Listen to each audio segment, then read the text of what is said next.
Hello and welcome to Tesol-Hub Lecture 3. Thank you so much for watching the videos, doing the quizzes, and finishing all the tasks.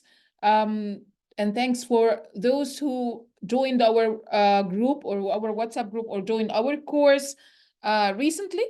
And I've talked about quiz 1, which is closed now.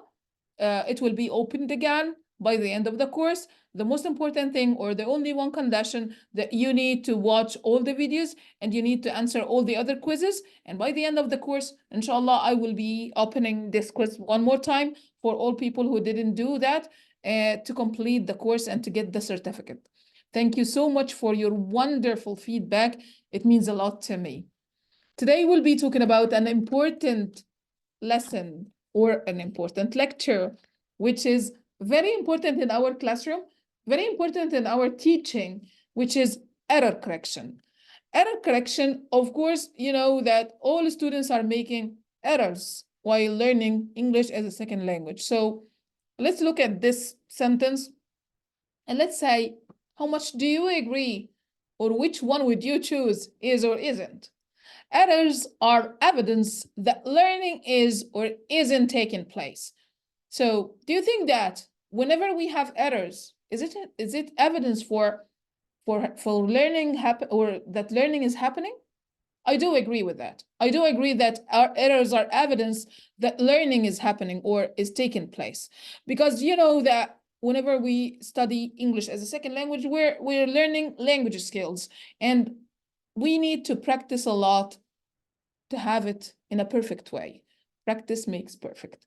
So students need to know their mistakes. Students need to know how to correct the mistakes, what is the correct form of the sentence that they have errors with, or if they mispronounce something, or if they have the wrong intonation, and so on. So one of the most important thing to know the error, what error correction for you as a teacher, because it's a crucial aspect. So error correction is a crucial aspect for English language teaching, because we need to handle it in the classroom in a correct way. If you did it in a wrong way, you may discourage your learners. And we need to motivate them, practice the language, and we need to motivate them to improve their fluency. We need to motivate them to know the feedback, which is, let's say, constructive feedback. We need to have risk takers without the fear of negative feedback. So it's an important thing, but we need to know how to do it. So error correction will be talking about 3 aspects today. Number 1, why it happens. Number 2, what are the types of error correction? Number 3, how can we have this process in our class? And what are the strategies, error correction strategies? So firstly, let's say that error correction is like feedback error correction. And talking about feedback error correction, it's one of the most important ways in which learning happens. Without being corrected, learners' errors, it tends to fossilize. Fossilize, it means it will last for a long time. Then it will be so difficult to change the mistakes or to change the errors. So we need to correct the mistakes, or we need to correct the errors, not to fossilize them with our students. So why do you think feedback important to your students? Because students love that. Your students love to get feedback. Exactly like when you take a course and you need your tutor or your trainer to give you feedback about your work. You need to know if you're on the right track or you need to modify anything. You need to learn. So learners usually love feedback, but it depends on the way that you give the feedback. And let's talk about the causes of errors in our English language classroom. There are 5 main points. 1, the level. 2, the pronunciation. 3, L1 interference. 4, overgeneralization. And sometimes we have a slip. So let's focus on each one of them. For the level, so your students haven't learned that yet. It means they are beginners and they need to learn. That's why they make errors. It's normal. Number two, some learners are making mistakes or errors with pronunciation, word stress or sentence stress, intonation, and it happens. And for number three, L1 interference. L1 interference, it means using the Arabic language while trying to speak. So it's like a barrier. It's like a barrier. They cannot translate what they want to speak, what they want to talk about. So they struggle a lot between the translation into speaking. So they have so much time to speak about something and they stop. Things that interrupt them because they're thinking to translate that into English and they don't know the grammatical form. So of course, the grammatical form is totally different from Arabic.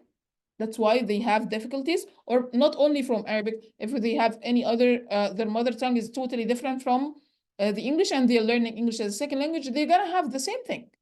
It's not only about Arabic. So if we have like false friends or word ordered, even the word order in English is totally different than the ones in Arabic or any other language. So here we have interference from L1. L1, it's the mother tongue. Number four, and number five as well, overgeneralization. Like example, using the same rule with with other sentences.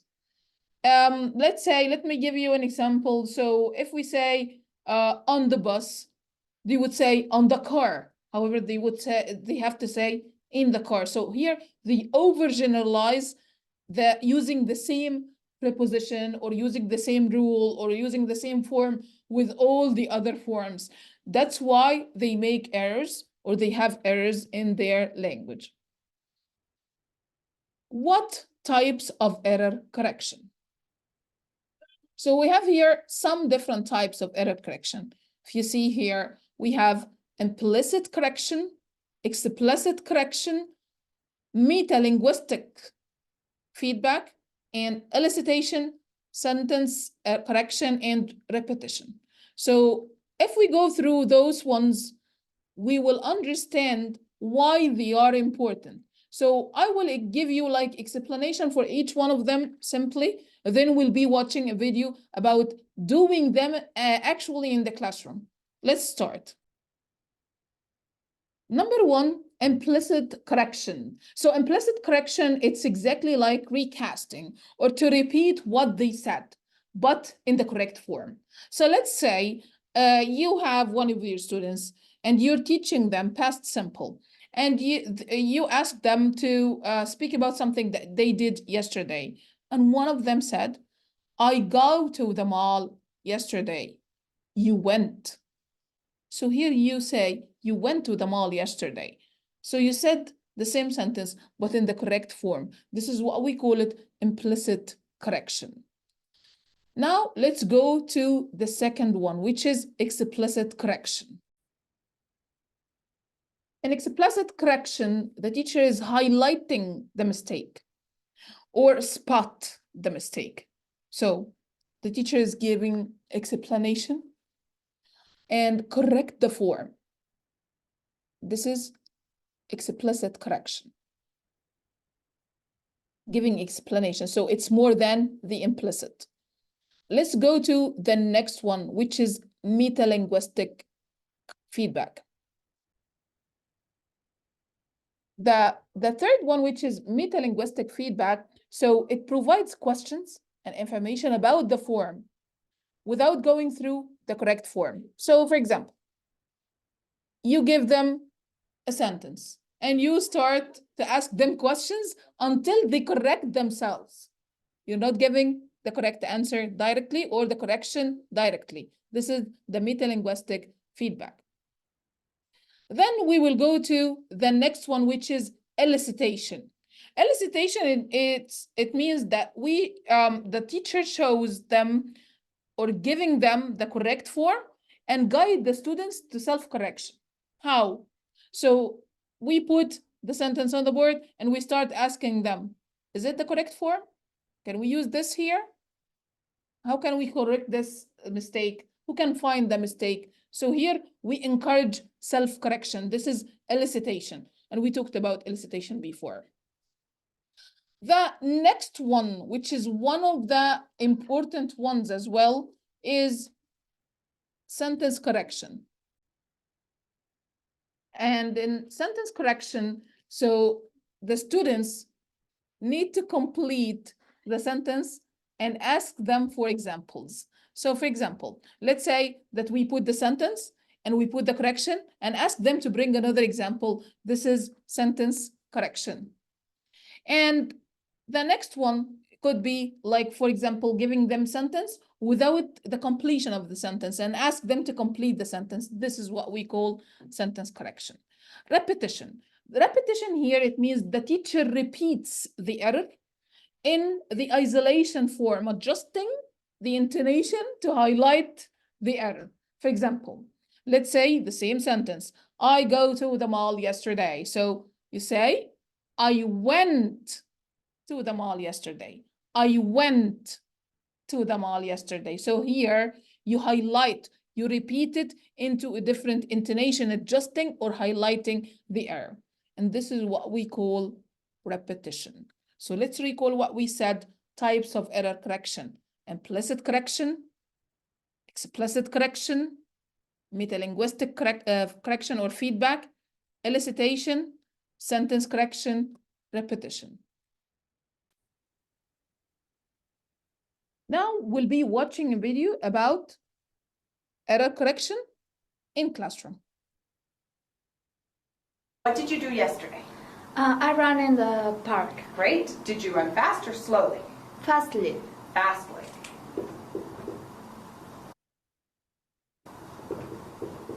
Fast does not take the ly, only fast. Okay. I ran fast. I ran fast. Very good. So Abdul, tell me what you did yesterday. Yesterday I watched a movie. How do we say something in the past? Watch it. Watched a movie. Yes. Very good. Final We ED. use ED. Excellent. So I watched a movie. So yesterday I watched a movie. Excellent. Anna, what did you do yesterday? I bought some sweater.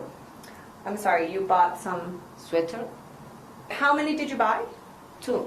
2. So how do you say more than one sweater? 2 sweaters? Sweaters. Very good. I bought 2 sweaters. I bought 2 sweaters. Excellent. So Wei Chung, tell me what you did yesterday. I fixed the shower in the kitchen. In the kitchen. You fixed the shower in the kitchen? Oh no, in the bedroom. Ah, the bathroom. Okay, so what did you do yesterday? I fixed the shower in the bathroom. Very good.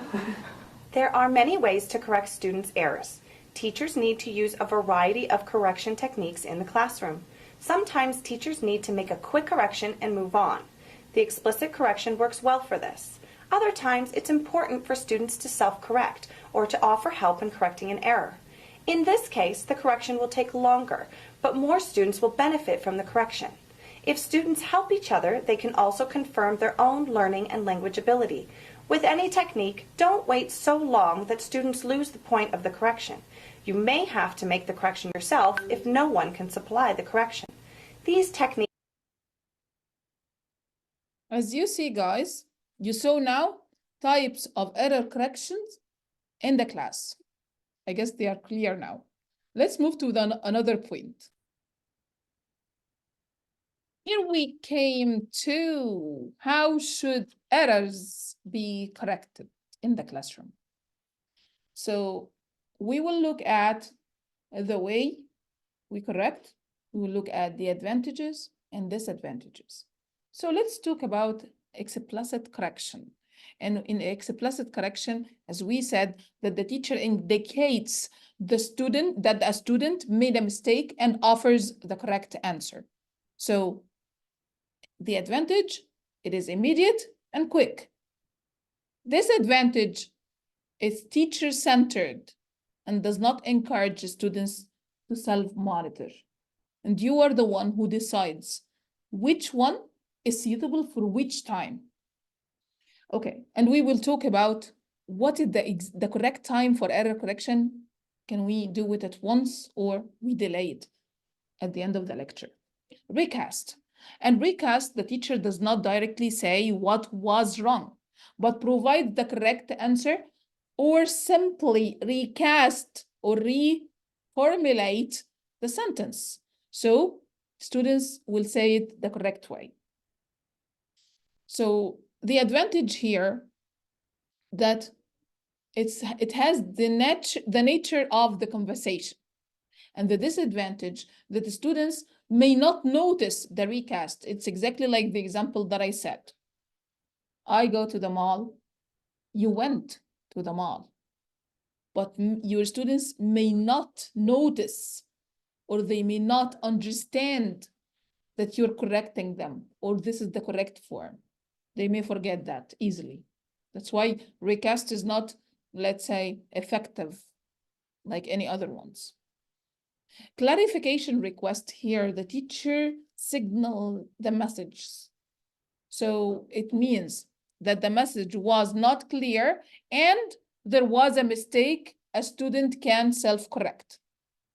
So here it fits naturally into the conversation and it promotes the student noticing and self-correction. So you give the student time for self-correction. Who can find the mistake here? Can you spot it? Can we use this word here? So we just give the student time to do that. The disadvantage here, that it sometimes, or it may take so much time, or some students will find it not a natural thing because the teacher is not asking them for clarification, so just asking them about the correction and without asking them about clarification. And it can work with on-level students, high achiever students. It may not work with below average students. So this is one of the disadvantages. What else? We have elicitation that we talked about, and the teacher elicits the correct form from the students. It can be done exactly like what we have in the video. What are the advantages and disadvantages of having elicitation here, elicitation and error correction? So students may pay more attention to the linguistic and the correction because they elicit. And also, student self-correction may have greater impact on learning. So when the teacher elicits that from the students, of course, we give them deeper understanding for their mistakes and how to correct them. The disadvantage here that some students have to have some talent, or let's say they have the knowledge of the structure to be able to have the self-correction.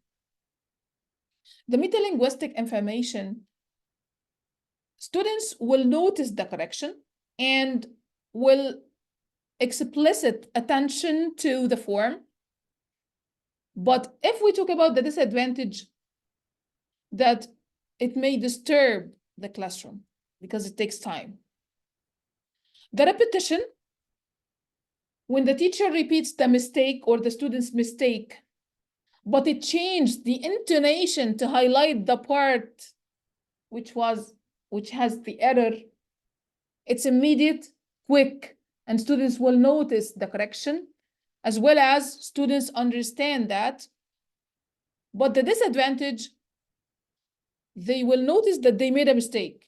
It may be sometimes bad for those students who are shy or discouraging for some people who are, let's say, afraid of fail or afraid of being or having mistakes. How can we do that? Do you think that only with the strategy that we saw? No, you can also use your fingers. You can also use gestures, body language, using your hands. You have also to allow peer correction. You can make this so much fun in the classroom. So you're the one who responsible for doing that. So I give you just some hints, and of course you have your creativity to do whatever you want. I'm just giving you some tips for the perfect session if you want. And of course, there are more perfect than that, of course, and there are more ideas, and you can create more ideas, which is better than mine, of course. That's why I just give you the hint and you do whatever you want. So we can use our fingers, is that, oh, no, and so use body language with your students so they can understand that there's an error here and they need to correct it. Sometimes the students notice that and start self-correction directly, like if they have a slip, so they can correct themselves. So if we talk about the correction strategies, we'll be talking about correction strategies. Here we have the strategy and the advantage and the disadvantage. If we talk about the teacher prompts using terminology, grammar, tense, pronunciation, it's easy to use. It indicates the type of the error that learners should be looking for, but learner need to be familiar with the terminology used. Like if you say infinitive form, the negative one, and so on. So they need to understand the terminology that you're using, then use that. After that, we have another thing. Teacher repeats the point of the error. Yesterday you, and complete. It's quick and easy. It gives guidance to show them where exactly the problem is. But teachers need to use the appropriate intonation, gestures, body language to highlight the error. Finger correction. If we talk about finger correction, gives a very clear indication where the problem is. It's flexible and we can use it in the class. Another one, which is disadvantage for this using finger correction, it only works with short utterances and it takes practice from the teacher to let the students feel confidence or to become confident. Moreover, teachers themselves, they need to know how to use their fingers with the students, like no, and so on. Good at other using your fingers, but students need to understand this language between you and them. So before you do anything, of course, you need to let them understand what you're doing. Teacher uses questions. Do you mean you go every day? So here we have an example. This is a good way to discover the learner's intended message and repair it. It's exactly like whenever you have a discussion with one of your students and they have some errors and they need to correct them. So you just give them like hints.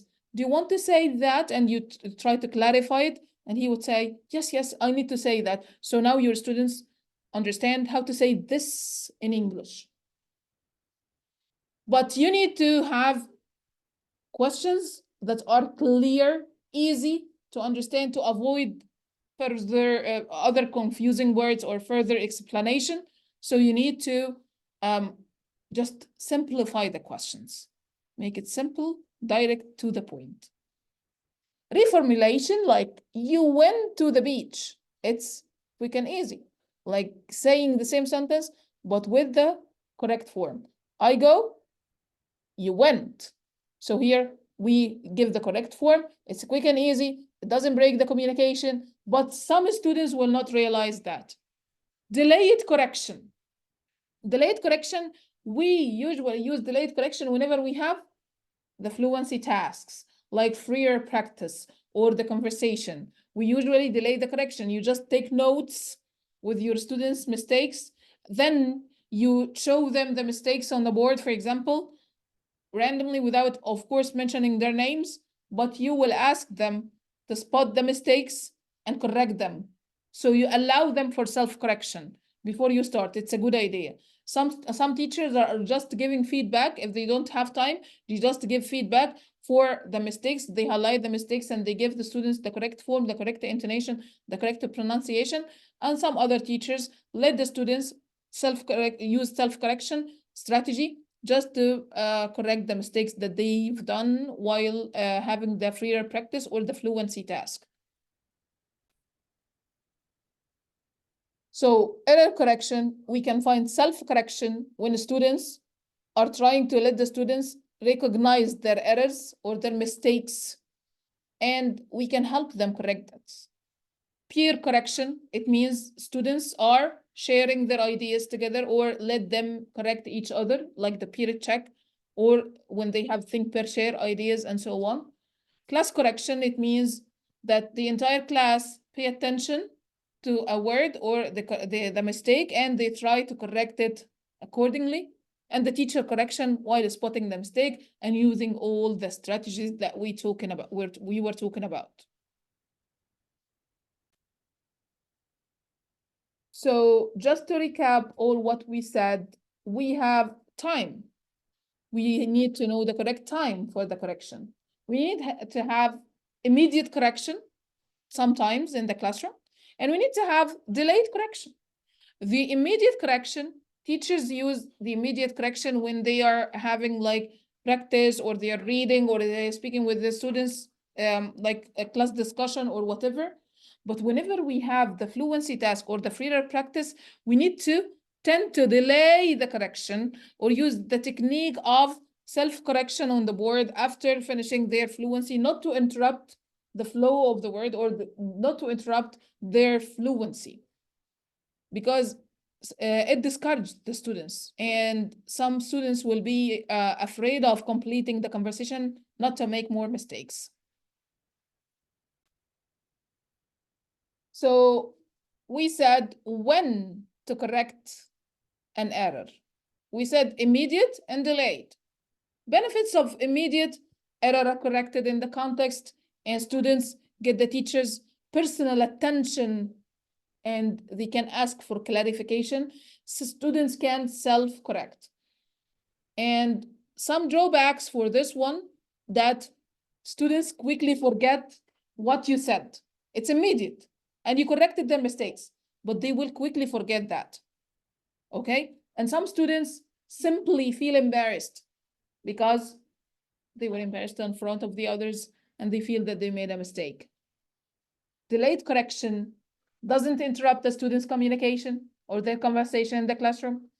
Also, it's anonymous, so it means that students are not assigned, so nobody knows who did so or who made this mistake. Students can work together to analyze the error and correct it or suggest correction.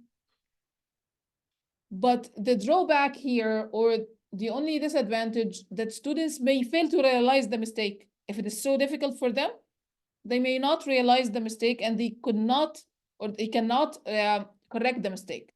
This is the only drawback or the disadvantage. That was all for today, and I hope you enjoyed our lecture about error correction. I will be posting, inshallah, our quiz for this lecture on Monday, next Monday. So you have your time to watch the video and prepare your notes and study the material. Then you will be ready, inshallah, for the quiz. If you have any questions, do not hesitate to send me your questions. You can just put the questions in the comments. And if you'd like to attend the live, inshallah, I will post the link on our WhatsApp group, so you can follow us there. Thanks for being here. ويا رب تكون الحلقة كانت مفيدة ليكم. مستنية الفيدباك بتاعتكم. تنسوش بقى نعمل سبسكرايب وفولو للchannel. See you next time. Bye.